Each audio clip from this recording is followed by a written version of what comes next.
विवाह की प्रक्रिया अब अंतिम चरण में है। विवाह कहते किसको हैं, पहले यह जानना आवश्यक है। पूर्वक वह धातु से विवाह बना है जो जीवन को सम्यकतया निर्वहन करते हुए पुरुषार्थ चतुष्टय प्राप्त करने का मार्ग प्रशस्त करता है, उसे ही विवाह कहते हैं। जैसे शास्त्र ये कहता है क्या कि धर्मार्थ काम मोक्षाणाम यस्यै कोपि न विद्यते अजागलस्तमश्चैव तस्य जन्म निरर्थकम्। इस मनुष्य के जीवन में धर्म, अर्थ, काम, मोक्ष प्राप्त करने की अभिलाषा न हो, उस मनुष्य का जीवन बकरी के तीसरे स्तन के समान व्यर्थ माना जाता है। समझ रहे हैं? अब रही बात ये, इसीलिए 4 प्रकार की व्यवस्था, इसीलिए 4 ही परिक्रमा होती है। धर्म, अर्थ, काम और मोक्ष। शास्त्र की विधि के आधार पर 4 ही परिक्रमा होती है, लेकिन लोक की विधि के आधार पर यद्यपि शुद्धम लोक विरुद्धम माचरणीयम माचरणीयम।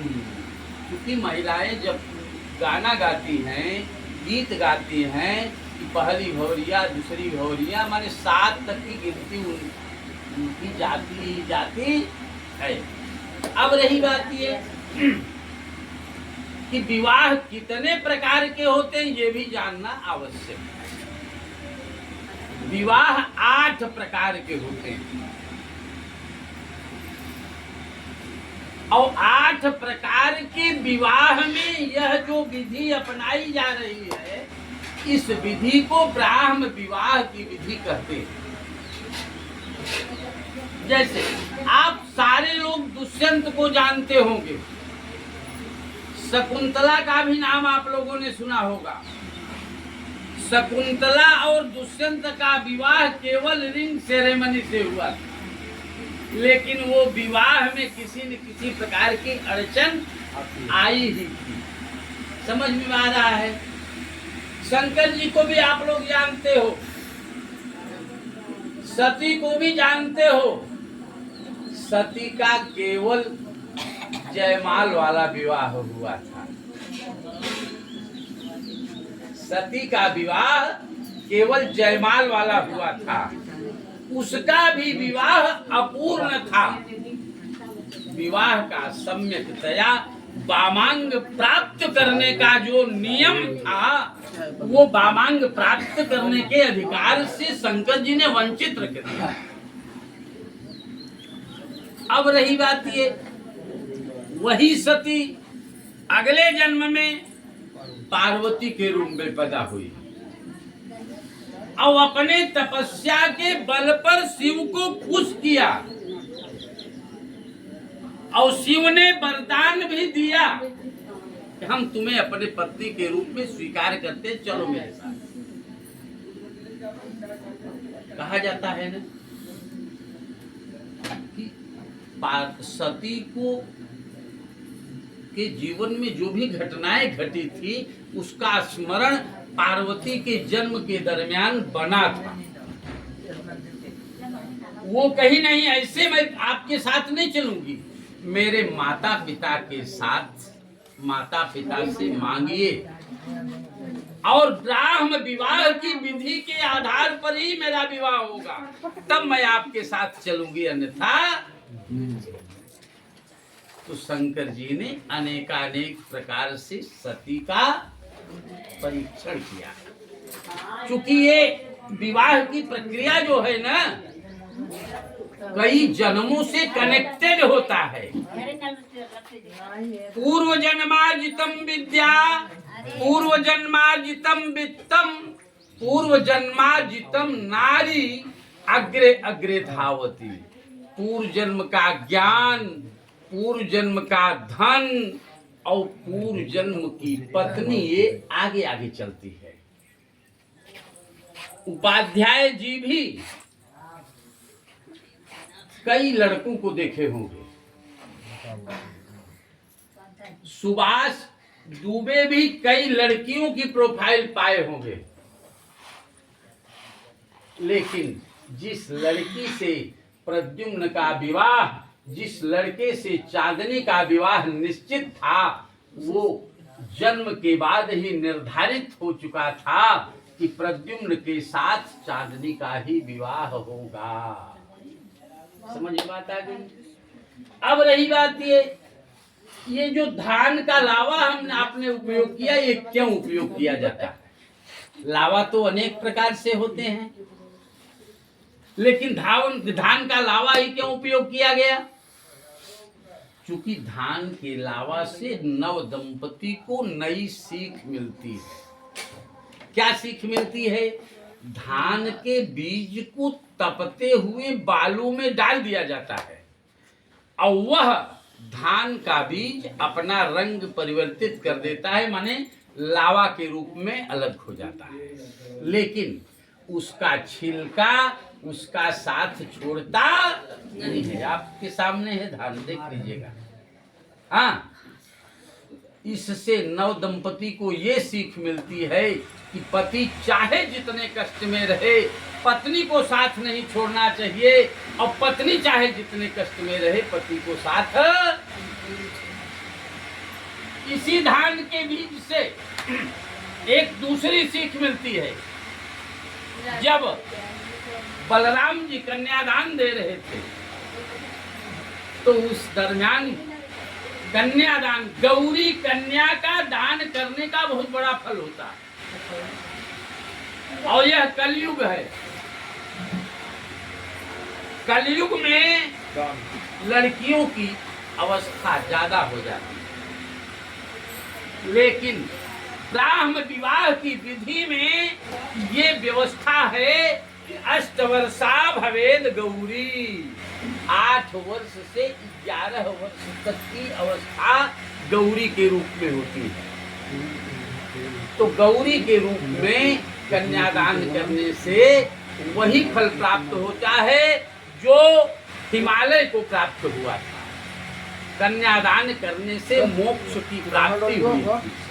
समझ में बात आई।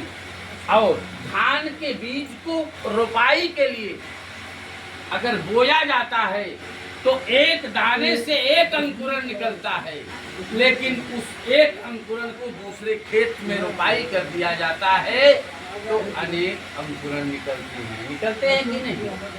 तो ये बिटिया अकेली यहाँ से जाएगी और बामांगी प्राप्त करने के लिए ये रिक्वेस्ट किया है, अपनी फाइल पेश किया है प्रद्युम्न के पास। अगर ये स्वीकार करते हैं तो इनको संतानोत्पत्ति करने की एक्टिविटी हो जाएगी। समझ में बात आ गई। अब रही बात ये, आचार्य जी ने 7 वाक्य कहा, तो लड़के की तरफ से हम 5 वाक्य बोलते हैं। 5 वाक्य क्या है? क्रीड़ा शरीर, हम तुम्हारी बात मानेंगे, कोई दिक्कत नहीं है। जैसे आचार्य जी ने कहा जो कहना इच्छा किए हैं ये सब हमारा ही।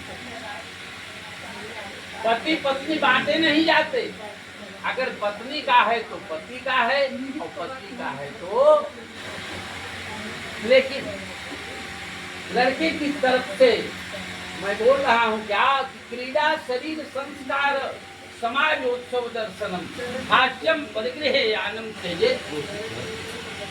कभी मैं घर पे न रहूं तो बिना मेरे अनुमति का आपको कहीं जाना नहीं चाहिए, और यहाँ तक कि मायके भी अगर कभी जाना है तो मुझसे पूछ करके ही जाओ, और दबाव दे करके मत पूछो। जैसे सती ने शंकर जी से दबाव दे करके कही कि मुझे जाना चाहिए, मैं जाऊं, मेरे पिताजी यज्ञ करा रहे हैं। ऐसा नहीं करना है।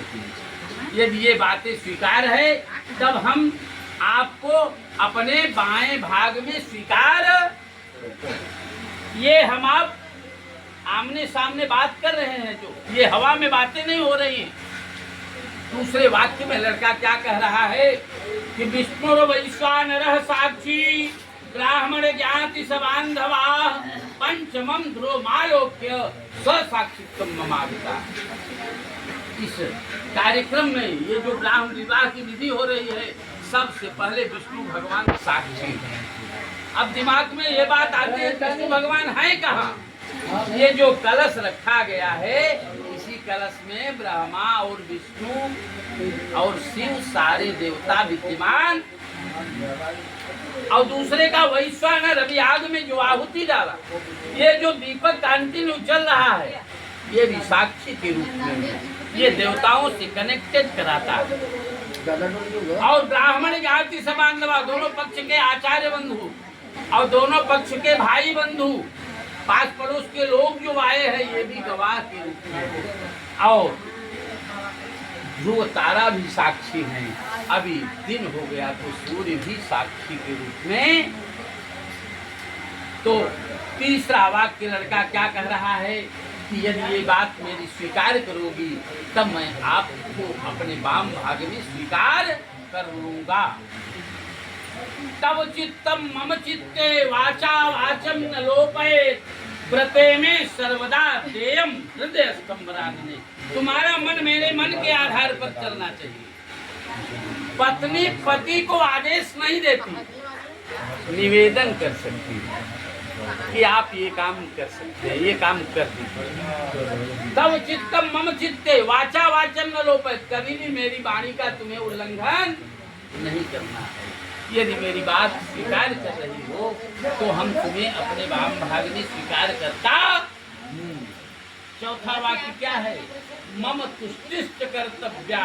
पतिव्रता धर्म में केवल पति को संतुष्ट रखने की बात कही गई है, लेकिन लड़का ये कह रहा है कि मुझे संतुष्ट रखना तो तुम्हारा धर्म है, पातिव्रत धर्म है ही है, लेकिन चलने के बाद में मेरे माता पिता की भी सेवा करना, मेरे चाचा चाची का भी सेवा करना, मेरे भाई बहन का भी अनुपालन करना तुम्हारा धर्म है।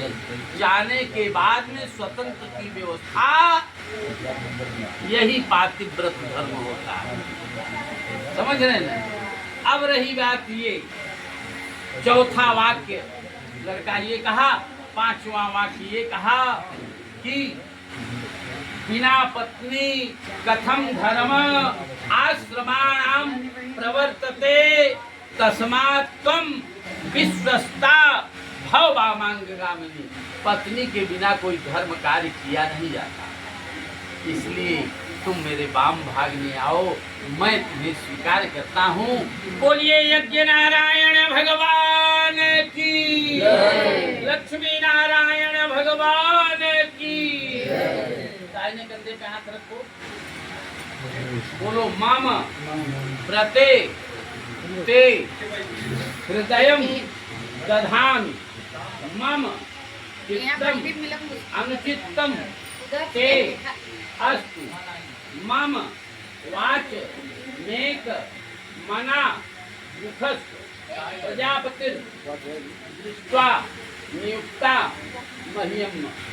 ये आप दोनों की वचनबद्धता हो रही। जैसे कि लोन पास कराओ जाता था बैंक, वो थे ना भाई आज वही। तो क्या आपने कहा समझ में आ गया है? बताना होगा। मम व्रते ते हृदय दधामि, जैसा मैं कहूँगा वैसा तुमको करना होगा। मन चित्तम अनुचित्तम ते अस्तु, मेरी वाणी का तुम्हें कभी उल्लंघन। मम वाच मेक मना विपत, मेरी वाणी का तो जैसे देवताओं के गुरु बृहस्पति, उसी प्रकार से मैं तुम्हारा पहला गुरु हूँ। बोलिए यज्ञ नारायण भगवान की।